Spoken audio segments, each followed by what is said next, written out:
Good evening. It's very exciting to be here. On behalf of all of you and the panelists here for this session, I thank all of you and EduThink for creating a forum to, I think, discuss something that's very important. I was sitting at the previous sessions and I realized that what we are about to embark upon is something that hasn't found much space in the previous sessions and hence very important. And perhaps will throw light in the direction that they were looking at in the earlier sessions as well. That's the hope. I'm going to, the process of this session is going to be rather simple. I'm going to open with a few my remarks of my own, and then my friends here will each talk for about 5 to 7 minutes, and then we'll begin a short discussion followed by a dialogue with all of you. I'm often asked if I prefer to be a dancer, actor, media person, or an academician. I am all of these. In performance lies the most nuanced theorizations. The performer's mind processes various observations, theories, and techniques, always using academic methodologies. So simply put, as a dancer, I work with poetry, with meanings of poetry, various concepts. I also use a lot of my own personal observations of people and life situations, experiential learnings, to portray various characters, to portray various situations on stage. From all of this observation and experience and learning, of course, springs a very spontaneous, what we call manodharmic art, that is in the realm of pure creation. But I do believe that even the purest of creations of art are governed by a system of knowledge. Is this system of knowledge, which had been taught to me at the age of 3, in the home of a simple Devadasi, illiterate from the point of view of formal education as we understand today, who was the matriarch of a family of 7 women, the sole breadwinner in a city that was unknown to her, had come here to make a living in a man's world, so to speak, because until then, teaching Bharatanatyam was a male bastion. Doing Nattavangam or conducting a dance recital was the prerogative of the male dance gurus. Here was this woman who made a mark for herself. She was the first woman Nattavanar of urban Chennai and Bharatanatyam as such. I started learning from her from the age of 3. So I keep pondering if that learning and what I had imbibed from her can translate into a knowledge system. Therefore, it is the work of the academic world today to search for methods, theories, and establish knowledge systems from even the most practical and informal of creations. The impact of knowledge is distinct on each society, community, and individual, and it is in the celebration of these multiple perspectives and viewpoints there lies a potential for endless creation and creativity. As my mentor, Dr. T.N. Ramachandran Sekera Radipudi, Dr. T.N. Ramachandran writes, the secret of education lies in respecting and loving the pupil. A highbrowed approach to teaching teaches us many lessons indeed, one among them being the need to educate the masters. Regimentation and rigid insistence may not constitute education. In the field of liberal education, they may tend to become mechanical monstrosities, for they thrive on pettiness and usher in myopia. There is a huge need to recognize and value non-formal learning that is full of creativity and innovative thinking. Rising the visibility of skills acquired outside the formal system and fostering complementarity between non-formal and formal learning, while at the same time promoting equal opportunities, to me is the thrust for what I am about to speak to you about. In arguing that investment in non-formal learning pays economic and social dividends, it is also important to keep in mind that young people are more than just potential workforce and should not be perceived only in the context of a situation of labor force or as human resources. I know the new generation, the millennium, ushered in the idea of workforce and human resources as an important marker of looking at young people and learners and innovators as resources. But I think now we have to move further beyond that, transcend this idea of looking at them as resource and going back to individual identities. And that's where I think the creative juice lies.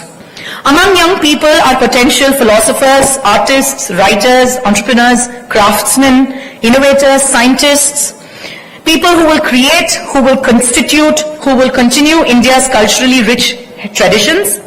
What they experience and create will add to the corpus of what will be India's culture in the next few decades. Therefore, it's very important that they add to this. Every one of the speakers in this panel today stand as examples of people whose success has transcended the usual measures of employability, such as soft skills, transversal skills, life skills, and even individual characteristics and traits. I think that's one thing that unites all of us. We don't belong to the only employable category of, oh, we can speak English, we can communicate, we're all very syllable, we have degrees. I think there is something that's common between us that is beyond skills. Creativity cannot be reduced to purely intra-individual concept or to the creation of something new and valuable. Instead, it should be seen as an interaction between the person and the socio-cultural surrounding. It is an act, idea or product that changes the existing domain. To this effect, I am more than certain that the arts, both performing and fine, such as painting, sculpture, music, dance, theatre, cinema, combined with literature and history, are of primary importance. I know educational institutions have over the decades made some marginal space for the arts as extracurricular skill development. History and literature, of course, have been taught as part of the curriculum, but unfortunately in the most regimented fashion. But I feel the acute need to non-formalize these learnings. Experience, observation, participation, and engagement are fantastic tools that are less explored by formal educational system. We don't think of participation and engagement and these kinds of things as important in the formal space.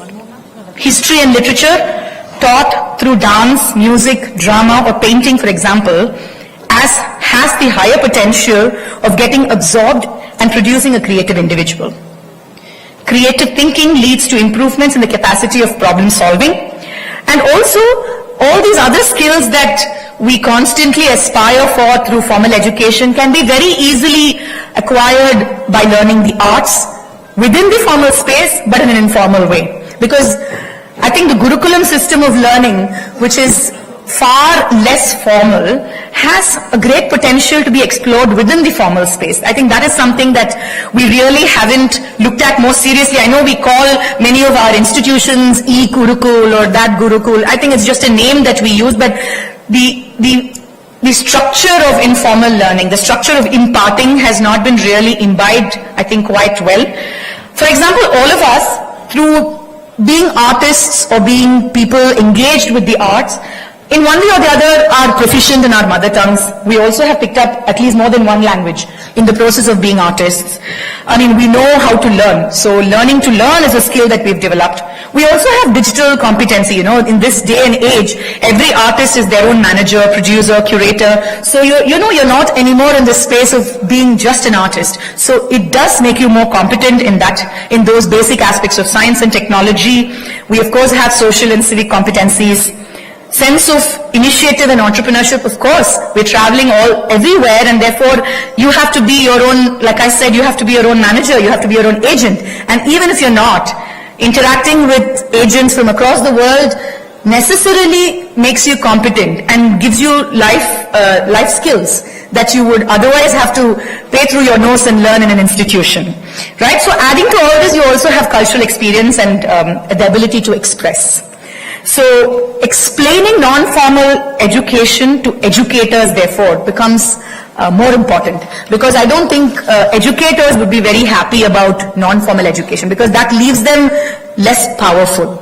Because the person who's receiving the education is already participating in this process, and therefore you are equals, you're partners.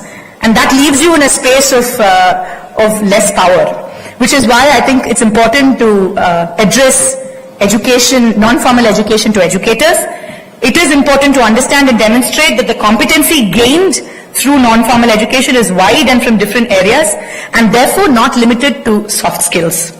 From teachers, lecturers and professors, educators must move into the space of mentors. In the modules of reality music shows, for example, and even these grooming shows that we see on television, and dance shows and music competitions, what we see is mentoring. You actually mentor a person within a place of competency already where they're competing and they're trying to already do something for themselves. I think that mentoring is more effective in many ways than actually sitting them down for 10 years and teaching them different genres of music. Somehow that's a module that we can imbibe. Developing non-formal learning courses, modules that can be applied in or offered to formal and other forms of structured learning, looking for creative training is, I think, something that's very important.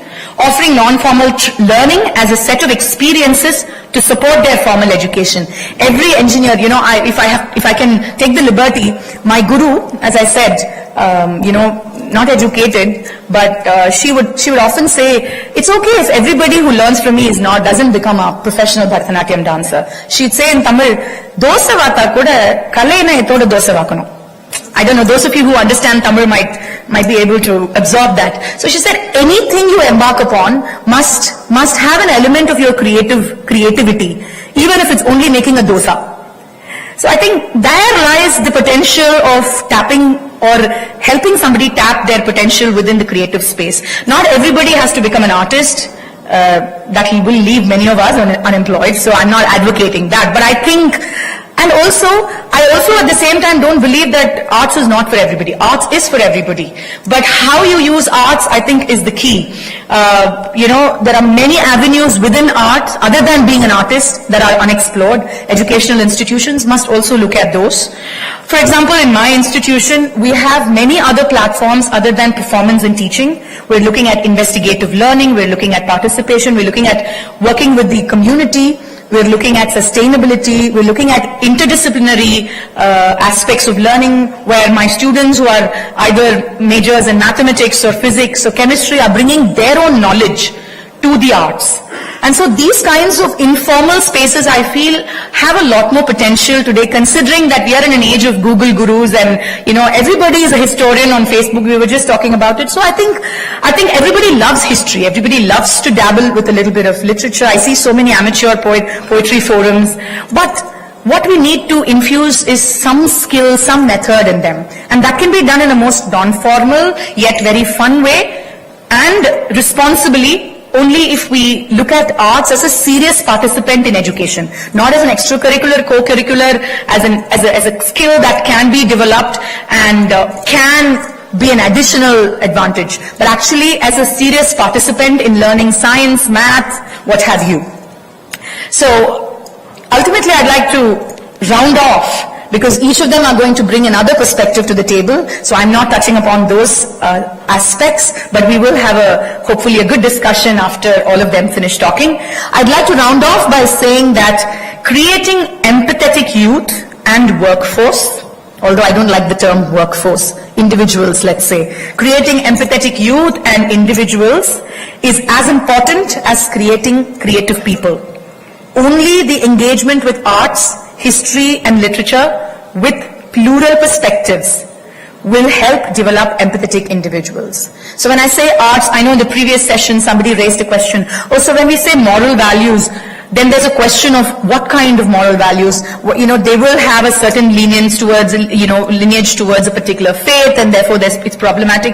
I think India is so diverse, we have so much to choose from, and therefore localizing also helps. So where the college is situated, where the institution is situated, the arts in and around that institution, in that state, in that region, and focusing more on that will eventually help, cumulatively help India look at, look at the space of engaging with arts. Not every institution has to only imbibe the classical traditions. There are so many local arts and crafts that need your help, and I think education institutions can really look at that. For example, if there's an institution like Shastra around Tanjavur, then I think the culture, art around Tanjavur can definitely be looked at by them. Similarly, people in the north, in the east, we have so much work to be done. And thereby also create a wonderful system of sustainability for the local craftsmen, artists, and these informal spaces. And all of them can be made partners in this informal training system, forging this wonderful partnership between educators and the ones being educated. So I'd like to round off by saying that they will be creators, these people, all these young people. If they are given the opportunity, they will be very creative, very innovative. But in which direction is the question? I am very concerned with empathy, because I think anything that is done sans empathy doesn't stand the testimony of time. Time and again, we've always seen that art is always scrutinized for its moral high ground. But one thing that stands good art apart is the empathy with which it comes, the understanding, the sensibility with which it's understood, the sensitivity with which it's handled.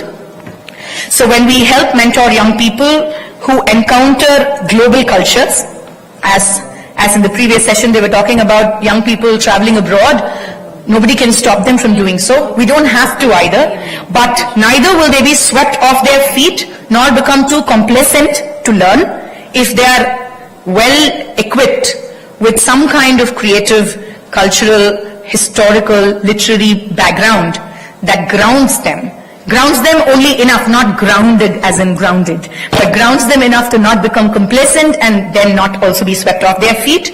They will be creators, combining cultures based on their experiences and encounters, which is, I think, the most important thing, not to represent some kind of a culture that you feel quite distant from, but actually to express and create from your own experience, which is what each of these artists represent, modeled on connected histories, close cultural ties, and inter-regional connectivities.